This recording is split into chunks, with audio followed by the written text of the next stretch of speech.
What if the most dangerous changes after 65 are not the ones you can see in the mirror, but the ones slowly shaping your decisions, your emotions, and your sense of freedom without ever asking your permission? Most people believe aging announces itself loudly through gray hair, slower steps, or wrinkles, but the truth is far more unsettling. Because the changes that truly control your life after 65 arrive silently, disguised as normal adjustments, reasonable compromises, or just being realistic. And because no one warns you about them, you often accept them without resistance, not realizing that each quiet acceptance slightly reshapes who you are and how you live. And the first shift begins in the way time feels, not measured by clocks or calendars, but by urgency, where days no longer feel open and full of possibility, but instead feel compressed, where plans are postponed with the belief that tomorrow will always be available, and where weeks slip by unnoticed until suddenly months are gone. And this subtle compression of time changes behavior because when time feels limited, people unconsciously shrink their lives to fit inside it, traveling less, dreaming less, reaching out less, convincing themselves they will do things when it makes sense, not realizing that this mindset slowly replaces living with waiting. And then comes the second change, the erosion of confidence, which does not disappear overnight, but leaks away through small, repeated moments when technology feels confusing, when instructions are rushed, when younger voices dominate conversations, when doctors speak more than they listen, and each moment plants a quiet doubt that says maybe you are falling behind, maybe you are less capable, maybe you should let someone else handle it. And once confidence weakens, independence soon follows, because people who doubt themselves begin surrendering decisions they are still perfectly able to make, allowing others to lead not because it is necessary, but because it feels easier than proving they still can.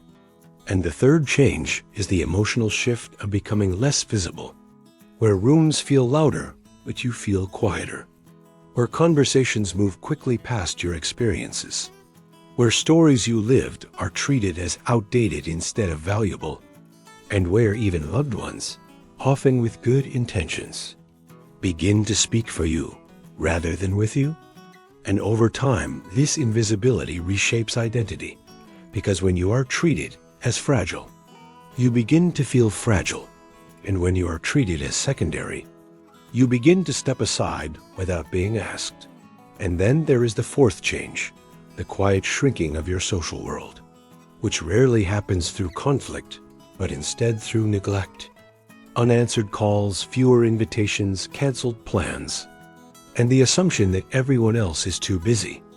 Until one day you realize your circle has narrowed, not because you wanted solitude, but because you did not fight hard enough to remain connected. And loneliness at this stage is particularly dangerous because it disguises itself as independence, telling you that you do not need anyone, when in reality, humans at every age need to feel relevant, included, and emotionally seen. And then arrives the fifth change, the loss of trust in your own body, where aches are interpreted as warnings. Fatigue becomes a reason to stop rather than adapt, and fear of injury replaces curiosity about movement, causing many people to withdraw physically, travel less, walk less, explore less, not realizing that the body after 65 is not weakened because of movement, but because of avoidance. And the less you move, the more fragile you feel, creating a self-fulfilling cycle that slowly steals confidence and freedom. And the sixth change is the mental shift toward living backward instead of forward, where memories become safer than plans, regrets louder than goals, and the mind begins replaying what was instead of imagining what could still be. And while reflection has value, living primarily in the past quietly disconnects you from growth, because a future that is not imagined is rarely pursued. And emotional aging accelerates when hope is replaced by nostalgia alone. And finally comes the seventh and most controlling change of all, the gradual surrender of personal authority, where decisions once made easily are slowly handed over to others. What to eat, where to go, how to spend time, how much rest is appropriate, how cautious one should be. And each surrendered decision feels small, even responsible. But together, they form a pattern of dependency that limits freedom far more than age ever could. And the most painful truth is that none of these changes are guaranteed by age itself. They are reinforced by habits, expectations, and silent agreements made over time. And because they happen slowly, they are rarely questioned.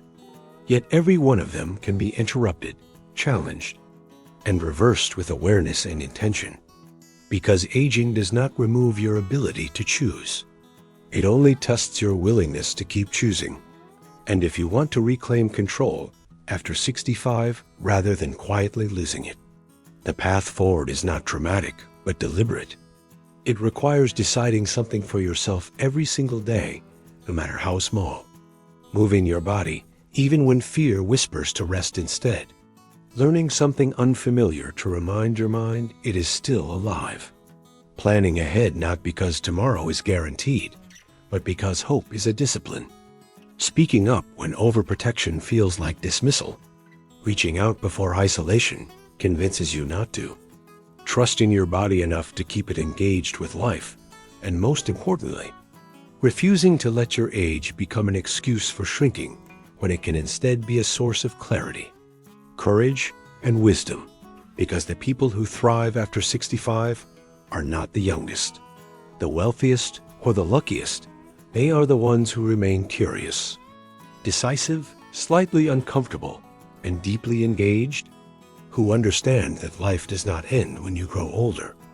It ends when you stop choosing yourself, and the moment you decide to stay present, intentional, and involved, these silent changes lose their power, and your life, even now, becomes fully yours again.